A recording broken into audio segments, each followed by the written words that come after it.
Paulette, je suis originaire de la région des Basques, de Sainte-Françoise, au sud de Trois-Pistoles. C'est là que je suis né.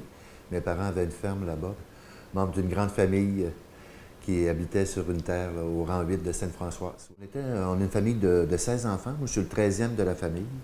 Fait que ma mère était enseignante après avoir élevé sa famille. D'ailleurs, c'est un peu intéressant. Elle m'a enseigné la première et la deuxième année. Elle est retournée sur le marché du travail par la suite. Je pense qu'on est 10 personnes, 10 membres de la famille on est allés à l'université. Nos parents nous encourageaient beaucoup là, les études, prenaient tous les moyens nécessaires pour aller à l'université.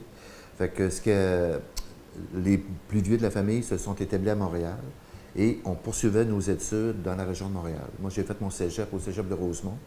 Puis par la suite, j'ai fait un baccalauréat en sociologie à l'Université de Montréal. Fait qu'on demeurait chez nos frères et nos sœurs. C'est comme ça que ça se faisait, là. J'ai travaillé à la commission scolaire de Rimouski à l'époque dans un groupe, ça s'appelait la formation préparatoire à l'emploi. Ça existe encore, cette formation-là. C'était pour aider les jeunes travailleurs, les jeunes chômeurs à réintégrer le marché du travail. J'ai travaillé à la Société d'exploitation des ressources de la Neigette. Je me suis établi à Saint-Narcisse de Rimouski. Puis là, avec les gens du milieu rural, j'ai pris connaissance un peu de la réalité du monde rural.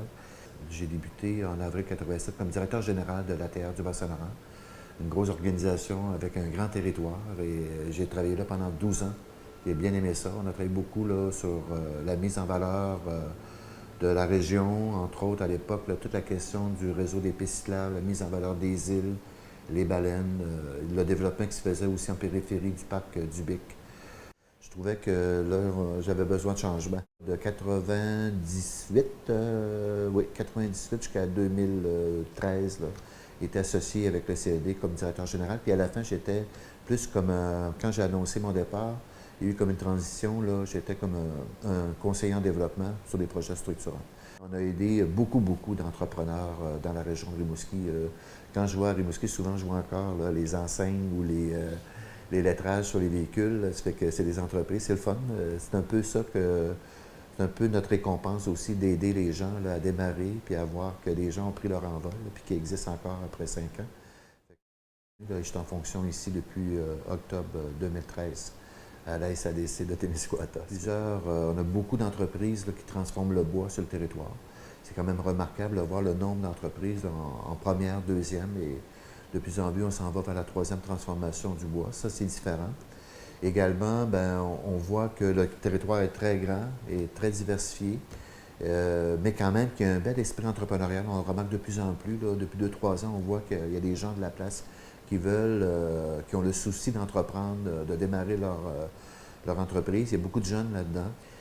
Il y a un potentiel, on a une ressource, la forêt, le tourisme. Puis aussi, il y a des entreprises qui sont en train de prendre forme au niveau de l'innovation aussi, au niveau technologique. Ça fait que c'est intéressant à ce niveau-là. Ouais. Dans un des plus beaux secteurs, là, au niveau des paysages, c'est Hank Packington et Saint-Jean-de-la-Lande. C'est magnifique. J'ai emmené des amis voir ça aussi. Je pense que ça peut battre n'importe quelle région touristique de voir ce territoire-là, les grands espaces, les lacs. C'est vraiment une très belle région qui mérite, je pense, d'être mieux promue, mieux découvert. C'est sûr que ça demeure peut-être un secret bien gardé encore là, dans certaines parties de notre territoire qui demeurent des secrets bien gardés, mais ça mérite d'être mis en valeur. Oui. Je pense que la route touristique qui va être signalisée va favoriser la découverte là, pour bien des Québécois de ce beau territoire-là. La route des Monts Notre-Dame, c'est beau. Il y a la culture, des territoires, on voit les versants qui sont tous cultivés et tout, là, avec les forêts, des belles érablières. Aussi l'automne, c'est magnifique ici, là. C'est vraiment impressionnant, oui. L'avenir est bon. L'avenir est bon, oui, c'est ça. Je pense que oui.